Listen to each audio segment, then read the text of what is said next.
याची जी मतदार यादी त्यांनी घोषित केली 20 तारखेला, त्या मतदार यादीचे वाचन आम्ही केलं. म्हणजे 20 तारखेला मतदार यादी घोषित झाली. आपल्याला सर्वांना जर लक्षात असेल तर पूर्ण दिवस जी आहे ती ऑनलाईन मतदार यादी ही तर पहिली वाचताच आली नाही. अनेक लोकांना त्या बाबतीतची हरकत राहिली. माझ्याकडे जी मतदार यादी उपलब्ध मी महानगरपालिकेच्या इलेक्शन डिपार्टमेंटकडून केली, त्यामध्ये असं निदर्शनास पहिलं तर येते की या मुंबई शहरामध्ये 227 मतदारसंघ आहेत आणि त्यापैकी माझाच मतदारसंघ जो आहे यामध्ये 62,014 मतं आहेत. म्हणजे मुंबई शहराचे सर्वात जास्त मतदारसंघ असणारा मतदारसंघ जो आहे तो माझा आहे. आता यामध्ये आपल्याला मी आवर्जून हे देखील सांगू इच्छिते की या ठिकाणी या बाबतीतची हरकत घेतली असताना माझा असा समज होता की एक प्रभाग म्हणजे जो आहे म्हणजे एन विभागाच्या अधीत असणारे जे वॉर्ड्स आहेत त्यामध्ये समान मतदार असले पाहिजे होते. माझ्या एका बाजूला एका वॉर्डामध्ये 43,000 मतदार आहेत, दुसऱ्या बाजूला 44,000 मतदार आहेत, तिसऱ्या बाजूला परत 44,000 मतदार आहेत. असे आजूबाजूच्या मतदारसंघामध्ये 40 ते 45,000 मतदार त्या ठिकाणी आहेत. पण फक्त माझा मतदारसंघ जो आहे हा 62,000 मतदारांचा का करण्यात आला असा हा एक मोठा प्रश्न मला आहे. त्यानंतर आपल्याला मी या ठिकाणी सांगते की मतदारांच्या अनुक्रमांकातील तफावत देखील आहे. आपल्याला मी या ठिकाणी दाखवते ही मतदार यादी जी आहे ती इलेक्शन BMCच्या इलेक्शन विभागाच्या माध्यमातून प्रकाशित करण्यात आली आहे. यामध्ये काय दिसते तर सिरियल क्रमांक 1 जे आहे तेथून जी चालू होणार ती सिरियल त्या यादी भागची तर ती 971 पर्यंत जाणार. आपण या ठिकाणी म्हणजे कॅमेरा क्लोज करून जर पाहिलं तर बरं होईल. हे बघा, सिरियल नंबर 1 या ठिकाणी आपल्याला पाहायला मिळतोय. हीच यादी सिरियल क्रमांक 370 पर्यंत बरोबर जाते आणि अपेक्षित हे आहे की याच्या नंतरच्या पानावर 371 यायला पाहिजे. म्हणजे 1 ते 370 बरोबर आहे, याच्यानंतर 371 यायला पाहिजे. तर तिथे आहे 413. म्हणजे 371 ते 412 पर्यंतचे मतदार या यादीतले कुठे गेले याचं उत्तर तरी प्रशासनाने द्यायला पाहिजे. आणि याच यादीमध्ये आपण जर पाहिलं याच पानावरती 416 सिरियल जी आहे याच्यानंतरच्या सिरियलला अपेक्षित आहे, दुसऱ्या पानावर असणाऱ्या सिरियलमध्ये 417 अपेक्षित आहे. पण इथे काय आहे 976. म्हणजे ही एवढी जी मतं आहेत ही कुठे गेली याच्यावर तर प्रशासनाने उत्तर द्यायला पाहिजे.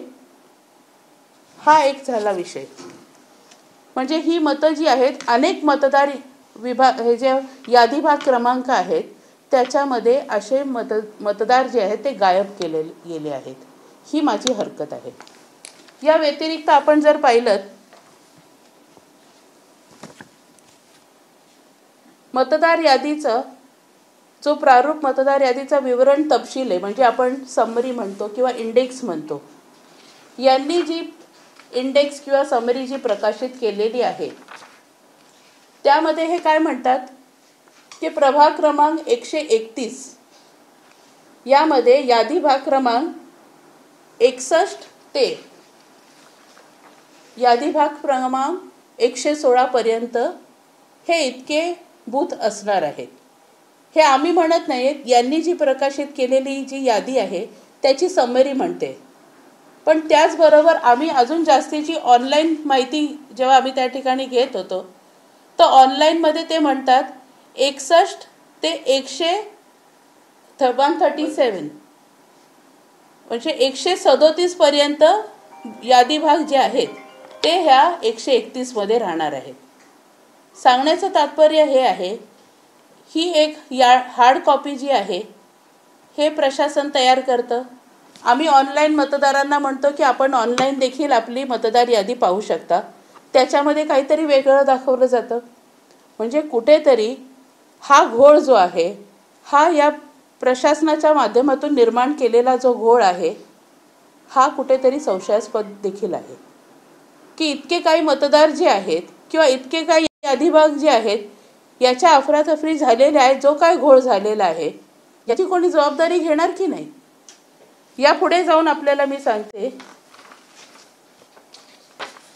की काही यादी भाग जे आहेत, आता यादी भाग क्रमांक 136 आणि यादी भाग क्रमांक 137, यामध्ये आपण जर पाहिलं तर यादी भाग क्रमांक 136 मध्ये फक्त 48 मतदार आहेत. म्हणजे आपल्याला सरासरी माहीत असेल तर, किंवा आमच्यासारखे जे नगरसेवक म्हणून निवडणूक लढलेले जे प्रतिनिधी आहेत, सरासरी एक बूथ जो आहे तो किमान 1000 मतदारांचा असतो.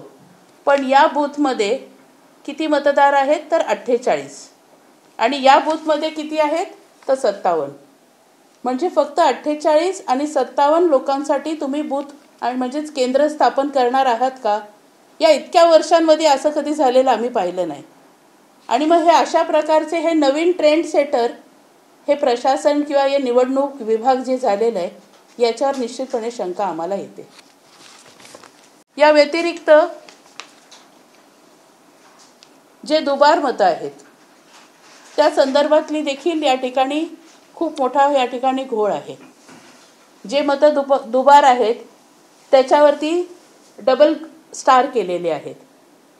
असे अनेक स्टार केलेले जे मतदार आहेत, त्यांच्या नावांच्या समोर किंवा त्यांच्या सिरियलच्या समोर डबल स्टार केलेले आहेत. आम्ही त्याची देखील छाननी केली तर काही तर असे दुबार नाहीच आहेत.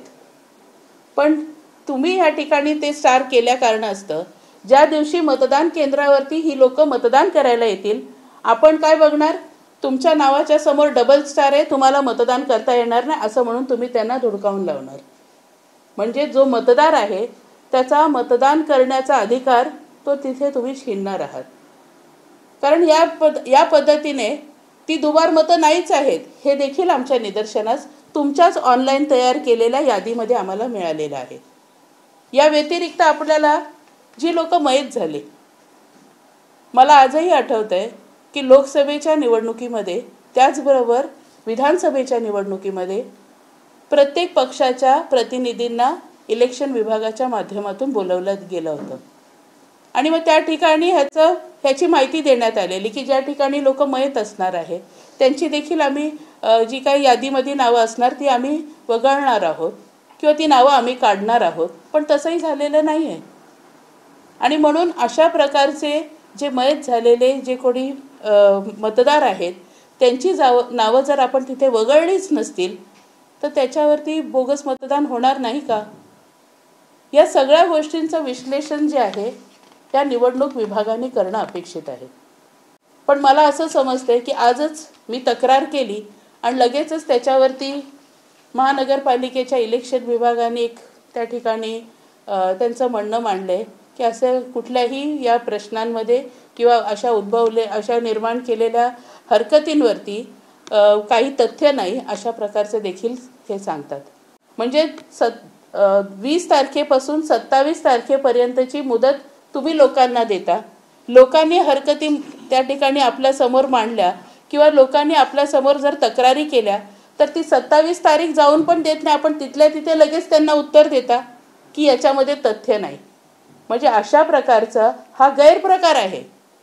या विभागाचा हा जो प्रकार आहे हा खरोखरच लोकांच्यासाठी उद्या म्हणजे जो लोकशाहीच्या मार्गाने मतदान करण्यासाठी त्या मतदान केंद्रापर्यंत येणारा मतदार जो आहे त्याच्यासाठी अशा प्रकारची ही बेजबाबदार कारवाई जी आहे ही मारक राहणार आहे हे या ठिकाणी मी सांगू इच्छिते. ताई, जेव्हा तुम्ही या तक्रारी केल्या तर त्यावेळेला त्या ठिकाणी तुम्हाला काय उत्तर देण्यात आलं? नाही, काय नाही, आम्हाला उत्तर काहीच दिलं नाही. आमचे पत्र तिथे घेण्यात आले. पण तुमची प्रत्यक्ष कोणाशी भेट नाही झाली किंवा तुमच्या तक्रारींचा निपटारा त्यांनी आम्ही भविष्यात करू वगैरे असं काही नाही. परंतु आता भूमिका काय? कारण तर बोगस मतदार आहे हे वारंवार जे विरोधक आहेत सातत्याने भूमिका मांडतात. आज आदित्य ठाकरे यांनी देखील दिनेश वाघमारे जे राज्याचे निवडणूक आयुक्त आहेत त्यांची भेट घेतलेली आहे. आता यापुढची भूमिका काय? हे सगळे मतदार तर आता मतदानामध्ये उतरणार, सक्रियपणे मतदान करणार. यापुढची भूमिका काय असणार? याला जोडून प्रश्न असा आहे की आदित्य ठाकरेंनी भूमिका मांडताना त्यांनी असं सांगितलेलं आहे की जर आम्ही जे बदल सुचवलेले आहेत ते जर बदल झाले नाही, म्हणजे मतदार यादीतील घोळातले ते जर बदल झाले नाही तर आम्ही रस्त्यावरती उतरू. आणि दुसरी गोष्ट म्हणजे आम्ही कोर्टात देखील जाणार आहोत. या संदर्भामध्ये सस्पेन्शन व्हावं ही आमची प्रमुख मागणी असणार आहे. नाही, ह्या पत्रामध्ये मी देखील त्याच पद्धतीने मी या पत्रामध्ये मागणी केलेली आहे की या सर्व गोष्टी ज्या हरकती आहेत किंवा ज्या सूचना आहेत की केलेला तुमचा जो घोळ आहे तो तुमच्या निदर्शनास, म्हणजे निवडणूक विभागाच्या निदर्शनास आणल्यानंतर जर तुम्ही याच्यावरती जर सुधार केला नाही तर निश्चितपणे आम्ही पण कोर्टात जाणार. आणि ज्या मतदारांचा मतदान करण्याचा हक्क तुम्ही हिरावून घेणार ते लोक रस्त्यावर उतरणारच आहेत.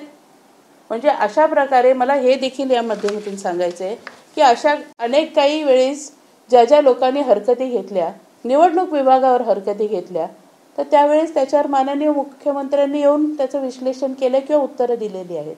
तर यावर देखील अनेक लोकांनी मुंबई शहरामध्ये प्रश्न विचारलेत. माननीय मुख्यमंत्र्यांनी याच्यावर उत्तर द्यावं. सगळ्यात महत्त्वाची एक गोष्ट नमूद केली, मतदार गायब असण्यासंदर्भामध्ये. मुळात त्या मतदार जर मृत असतील किंवा ते दुबार मतदार असतील त्यामध्ये त्यांची नावं वगळलेली असतील तर त्याचा संदर्भ तुम्ही कसा लावताय? अचानक तुम्ही थेट आरोप करताय की मतदार सगळे वगळलेले आहेत, मधले सगळे आहेच ना. तसंच आहे ना. हे बघा ना, माझ्याकडे कितीतरी मतदार याद्या ज्या आहेत त्याच्यामध्ये असंच आहे. ही यादी भाग क्रमांक 121 जी आहे त्या यादी भाग क्रमांकमध्ये तर आपण बघा, हे जे फ्लॅग्स जी मी लावलेले आहेत हे गायब आहेत मतं. म्हणजे एका पानावरती नाही म्हटलं तरी 30-30 आणि 40-40 मतं देखील गायब आहेत. याचं काही विश्लेषण होणार की नाही, याचं काय उत्तर देणार की नाही?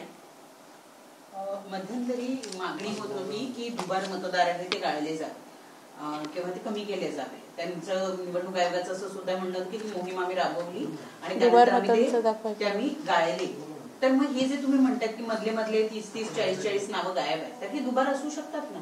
आम्ही तेही चेक केले. म्हणजे डबल स्टार ज्या ठिकाणी केलेले आहेत अशी मतं देखील आम्ही चेक केलेत.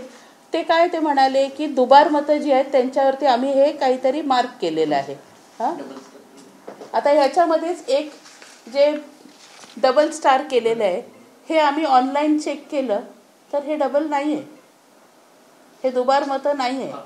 आता हा व्यक्ती जेव्हा मतदान करायला येणार फक्त या यादीमध्ये डबल स्टार असल्या कारणास्तव त्याला मतदान करायला देणार नाही. म्हणजेच तो व्यक्ती त्याचं दोन ठिकाणी मतदान नाही आहे तरीही तुम्ही त्याला फक्त ह्या यादीमध्ये हे असं असल्या कारणास्तव तुम्ही मतदान करायला देणार नाही. असे कितीतरी डबल स्टारवाले आहेत. मनसेचे अध्यक्ष राज ठाकरे यांनी असं म्हटलं होतं मध्यंतरी की जेव्हा मतदान होईल मतदान केंद्रावर असे बरेच लोक मतदार याद्या घेऊन उपस्थित राहणार आहे आणि ज्याच्या नावासमोर डबल स्टार असेल, जो दुबार मतदार दिसत असेल आणि तो जर आतमध्ये जाऊन मतदान करून आला तर बाहेर आल्यावर त्याला मनसे स्टाईल प्रसाद दिला जाईल असं ते म्हटले होते. तर ही जी यादी आहे, जसं तुम्ही सांगता तो दुबार मतदार नाही तरी सुद्धा त्याच्या नावाच्या समोर 2 स्टार आहे. अशा प्रकारच्या घटनांमुळे किंवा अशा पद्धतीच्या यादींमुळे राज्यात किंवा मतदानाच्या वेळेला कायदा सुव्यवस्थेचा प्रश्न निर्माण होऊ शकेल का? कोणामुळे होणार आहे कायदा सुव्यवस्थेचा प्रश्न हा देखील आपण विचार करा. जर ह्या मतदार यादी आहे ह्या जर स्पष्ट असत्या, यामध्ये असे घोळ नसते, जबाबदारीने हे मतदार याद्या जर ह्या विभागाच्या माध्यमातून बनल्या असत्या तर असा संघर्षाचं वातावरणच निर्माण झाला नसता. झालेल्या विधानसभेच्या निवडणुकीमध्ये मतदारांच्या बाबतीमध्ये जे काही घाटकोपर पूर्व या विभागातल्या मतदारांच्या बाबतीतले जे दुबार मतं आहे, जी डिलिटेड मतं आहेत, अशा प्रकारचे हे सगळी मतं जे आम्ही त्याचं छाननी केली आणि ते पत्र आम्ही जेव्हा आमच्या इलेक्शन विभागाला दिलं त्यांचं उत्तर आम्हाला काय म्हणतात ते म्हणतात आम्हाला की आमच्याकडे सध्या पुढच्या इलेक्शनच्या प्रक्रियेची आम्ही कामं करत आहोत, आमच्याकडे लेबर्स नाही, आमच्याकडे स्टाफ नाही आणि त्या कारणास्तव असे काय असतील तर 1 to 1 त्या लोकांकडे जाऊन तुम्ही त्यांचे फॉर्म भरा आणि आमच्याकडे आणून द्या. आता हेच काम आम्ही राजकीय पक्षांनी करायचं का? आणि मग हे इलेक्शन विभागची लोक काय काम करणार?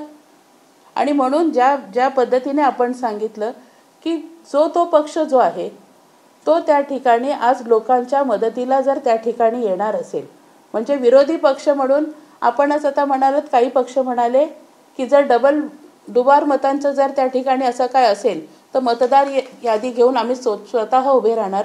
तर काही लोक त्या ठिकाणी निश्चितपणे ह्या गोष्टी करणार आहेत, कारण इलेक्शन जे आहे 5 वर्षानंतर येणार आहे.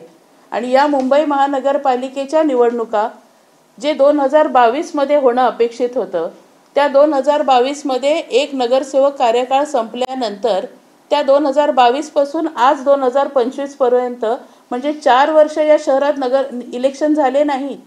या शहराला नगरसेवक नाही आणि सत्ताधारी पक्षाच्या आमदारांच्या माध्यमातून आणि खासदारांच्या माध्यमातून ही मुंबई महानगरपालिका चालवली जाते. आणि इतकंच नाही तर सत्ताधारी पक्षाचे आमदार आणि सत्ताधारी पक्षाचे जर खासदार असाल तरच तुम्हाला निधी दिला जाईल. विरोधी पक्षाचे आमदार आणि विरोधी पक्षाचे जर खासदार असाल तर तुम्हाला निधी नाही. अशा प्रकारचा बेजबाबदारपणा देखील या सत्ताधारी पक्षाने या शहरात दाखवलेला आहे. आणि म्हणून या येणाऱ्या मुंबई महानगरपालिकेच्या ज्या निवडणुका आहेत याच्यामध्ये जो मतदार आहे, आज मतदारांनी ह्या सगळ्या गोष्टी ओळखलेल्या आहेत. या मतदानाच्या वेळेस व्हीव्हीपॅट नाही, याच्यामुळे देखील आज किती मोठा संभ्रम झालेला आहे. आज सामान्य नागरिक ज्यांना कुठल्या पक्षाचा कोण आहे याच्याशी मतलब नसेल असे लोक देखील त्या ठिकाणी म्हणतात व्हीव्हीपॅट नाही है तो कैसे चलेगा. म्हणजे मतदान जे आहे ईव्हीएम मशीनच्या बाबतीमध्ये असणारा जो काही गदारोळ आहे किंवा ईव्हीएम मशीनच्या बाबतीत असणारी जी शंका आहे त्यामध्ये भर टाकणारी काय विषय आहे तर व्हीव्हीपॅट मशीन देखील नाही. आणि म्हणून याच्यावरती सत्ताधारी पक्ष जो आहे किंवा माननीय मुख्यमंत्र्यांनी ह्या सगळ्या गोष्टींचं त्या ठिकाणी लक्ष घालून ह्या परिस्थितीमध्ये मात करण्याच्यासाठी काय करायला पाहिजे आता माननीय मुख्यमंत्र्यांनीच पाहावे. परंतु या सगळ्या प्रकरणात आता मुंबई आयुक्तांची तुम्ही वगैरे काही भेट घेणार आहात का? हा सगळा मतदार याद्यांचा घोळ त्यांनी करून ठेवलेला आहे त्या सगळ्या संदर्भात. बघा, आता ही यादी जी आहे ही प्रकाशित झालेली आहे मुंबई महानगरपालिकेच्या वतीने. म्हणजे मुंबई महानगरपालिकेचे आयुक्त याला जबाबदार आहे. आता त्यांच्याच माध्यमातून हरकती आणि सूचना देखील घेण्याची तारीख 27 तारखेपर्यंत आहे. आता 27 तारखेपर्यंत आम्ही वाट पाहणार. आम्हाला ज्या सूचना करायच्या होत्या, आम्हाला जे काय आमचं म्हणणं मांडायचं होतं आणि त्याच्यावर आम्हाला जे काय पुरावे द्यायचे होते, हे पुरावे त्यांनीच सादर केलेले जे काही याद्या आहेत त्यांच्याच माध्यमातून त्याचंच वाचन करून आम्ही त्या हरकती त्या ठिकाणी मांडल्यात. अपेक्षित हे आहे की त्यांनी त्याचे सुधार करावे. बस. निष्पक्ष यादी जोपर्यंत येत नाही, म्हणजे सुधारित मतदार यादी जोपर्यंत येत नाही तोपर्यंत निवडणुका न व्हाव्या अशी तुमची भूमिका आहे का? ह्या याद्या ज्या आहेत ह्या निश्चितपणे ह्याचं आम्ही वाचन केल्यासारखे अनेक लोकांनी याचे वाचन करून आपल्या हरकती त्या ठिकाणी मांडलेल्या आहेत. ज्यांनी त्याच्या हरकती मांडलेल्या आहेत त्यांना हिअरिंग देऊन ह्या सगळ्या गोष्टींचं विश्लेषण होऊन ह्या याद्या साफ व्हायलाच पाहिजेत. इलेक्शन प्रक्रिया ही होणं अपेक्षित आहे, लवकरात लवकर होणं अपेक्षित आहे. पण त्याचबरोबर या विभागाने ह्या याद्या साफ करून व्यवस्थित त्या ठिकाणी परत त्याची छाननी करून परत एकदा त्याला पब्लिश करावे ही आमची विनंती आहे. आज आदित्य ठाकरे म्हणजे शिवसेनेचे काही नेते आणि मनसेचं काही नेते यांनी आज राज्य निवडणूक आयोगाच्या अधिकाऱ्यांची भेट घेतली आणि त्यांना एक पत्र दिलेलं आहे. त्या पत्रावरती केवळ राज ठाकरे आणि उद्धव ठाकरे यांची सही आहे. त्यांना प्रश्न केला गेला होता की महाविकास आघाडी म्हणून तुम्ही हे पत्र देताय का? तर त्यांचं असं म्हणणं होतं की या पत्रामध्ये जो मजकूर लिहिलेला आहे तो ज्यांना पटत असेल ते याच्यावरती ऍग्री आहेत असं त्यांनी जाहीरपणे सांगितलं. तुम्ही मागच्या वेळी सांगितलं होतं की आम्ही या निवडणुका महाविकास आघाडी म्हणून लढण्याचा प्रयत्न आहे. तर हा जो विरोधाभास पाहायला मिळतोय त्याच्यावर तुम्ही काय म्हणता? नाही, ह्याच्यामध्ये कुठल्याही प्रकारचा विरोधाभास नाहीये. कृपा करून आपण समजून घ्या, या राज्यामध्ये किंवा या देशामध्ये आम्ही जेव्हा खासदारकीच्या निवडणूक लढलो आम्ही इंडिया अलायन्सच्या माध्यमातून लढलो. त्याचनंतर विधानसभेच्या निवडणुका ज्या लढलो आम्ही महाविकास आघाडीच्या माध्यमातून लढलो. आम्ही सर्व पक्ष जे सेक्युलर विचारांचे आहोत किंवा या शहरामध्ये किंवा या राज्यामध्ये या देशामध्ये सर्वसामान्यांना सहजरित्या वावरता यावं अशा प्रकारच्या विचारांनी आम्ही सर्वजण एकत्रित येऊन या ठिकाणी ती आघाडी स्थापन झाली. येणाऱ्या मुंबई महानगरपालिकेच्या निवडणुका देखील आम्ही त्याच पद्धतीने लढण्यासाठी आम्ही सर्वजण आग्रही आहोत.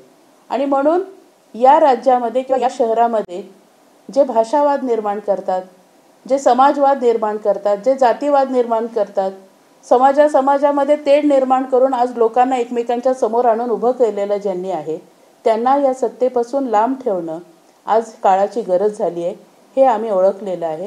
आणि म्हणून या शहरामध्ये सातत्याने या विषयाला लावून धरून लोकांना त्या ठिकाणी जागृत करून लोकांशी संवाद करून अशा प्रकारची आमची तयारी या ठिकाणी झालेली आहे. याला जोडून प्रश्न असा की एवढंच की त्या पत्रावरती राष्ट्रवादीच्या पक्षातल्या कोणत्याही व्यक्तीची सही नाहीये, कोणत्याही नेत्याची सही नाहीये, तरी तुमचं असं म्हणणं आहे का की तुम्ही महाविकास आघाडी म्हणून त्या पत्राला समर्थन देताय? हे बघा, मी स्वतः राष्ट्रवादी काँग्रेस पार्टी शरदचंद्र पवार या पक्षाची मुंबईचे अध्यक्ष म्हणून आपल्यासमोर या मतदार यादीच्या बाबतीत मी आपल्यासमोर बोललेली आहे. जसे जसे ज्या पक्षांना या सर्व हरकती त्यांच्या मांडायच्या असतील त्यावेळेस ते मांडणारच आहेत. आज माझ्याबरोबर या ठिकाणी दुसरे महाविकास आघाडीचे माझे सहकारी पदाधिकारी किंवा नेते नाही आहेत, पण उद्या कदाचित आम्ही एकत्रितपणे या विषयावर परत जाणार आहोत. काही दिवसांपूर्वी आम्ही एकत्र गेलोच होतो ना स्टेट इलेक्शन कमिशनवर, त्याची देखील बातमी आपण केलेली आहे. आणि म्हणून माझी आपल्याला पत्रकार मित्रांना देखील विनंती आहे, कृपा करून हा येणारा निवडणूक जो आहे यामध्ये मतदारांच्या बाबतीमध्ये विचार करून आम्ही ह्या सगळ्या गोष्टी करत आहोत.